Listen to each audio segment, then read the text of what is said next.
how can someone break through that and say that, you know what, I'm going to be able to trust you. I'm going to be vulnerable to you because a part of trust is being vulnerable to a person because they could hurt you, right? How do you help them break through that? Um, I love the question, what do I need from you to give you what you need? And I think when we talk about trust, it's important for us to define, well, like, what are behaviors that to me are trustworthy and behaviors that to me are not, because they can be very different for different people. I don't remember if I shared this in the past here or not, but for a long time, I associated punctuality with trust. I can trust you if you're punctual. And this comes from like childhood, like divorced parents. So then picking up was sometimes late and stuff like that. And I would feel super hurt because of it. And I didn't want to feel hurt anymore, a trigger. And so I always want to be sure that I am on time. And part of that was I know that I can trust you if you're on time as well. And then I married a Carioca, who is a person who was born in Rio, whose concept of time is very subjective. So punctuality is not the forte of my husband or my in-law family, but they are super trustworthy. And it was the first time that I had to go past that punctuality and truly understand that it's me knowing that I can count on you, right? That if I need you, if I express the fact that I need you, you are there. If I'm functioning down, I know that I can count on you to function up.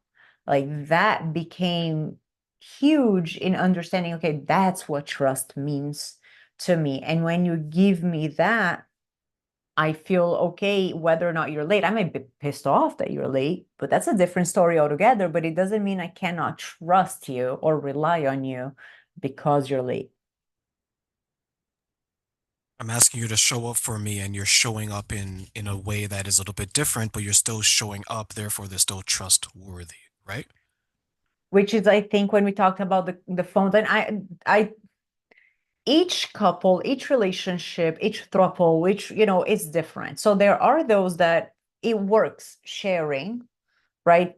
Passwords or phones, whatever. And there are those that don't, but they're the ones that one needs it and the other doesn't, which leads to arguments and negotiation. And that's when we want to go past the phone itself and the meaning behind it. And that was me and my husband, right? Punctuality, no punctuality. Okay, we need to go beyond the surface level of punctuality and into what does trust really mean? What do we need from each other? Because that we can't give each other. I wonder then, because punctuality, that's something that I value as well. It wasn't high on my list, but it was something that I value because I always like to show up either early or on time, preferably early. And then I began to realize that there's a lot of people that like to show up late for whatever the reason, right? But to your point, they demonstrated other behaviors that they were trustworthy. They demonstrated other behaviors that they were going to be there for me. And I look at my current relationship, and one thing that I realized about her is that when she sends you either a message or things like that, her thing is she wants you to acknowledge it. Okay. Right. Because sometimes like there'll be times like I might be in a session and time goes by, like let's say an hour, 2 hours. And then there'll be another message. Hey, you're there. I just want to make sure you're okay. Like she begins to worry. Right. So sometimes I'm like just talking to him like, yeah. Right. You look down on your phone and you just want to give a quick message. Hey, I see your message. I'm just doing this. I'm going to get back to you. Right. And I wonder for some people that might be difficult to do. Like they're invading my space. They might look at it from a negative lens. Whereas if you look at it from the other side, it's like, okay, why do you think this person is doing this?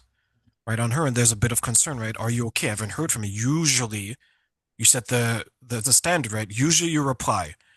This one time you didn't. Are you okay?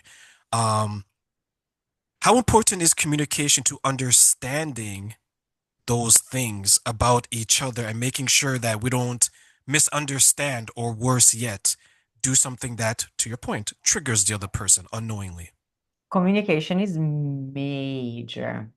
Um, so many examples come here, but the concept of communication, when I go back to the intention action perception model, is how do I interpret mm, whomever it is, right? My husband, my friends, my family's behavior from their intentionality. Like, can I look past the behavior and try to determine what was their intention? Do I know them well enough to think what their intention could have been? And you're noticing I'm using words like could have, not is, because it is an assumption that I'm making. And part of the IAP is making sure that we learn each other enough that I can make assumptions about my husband from his point of view, as opposed to my point of view.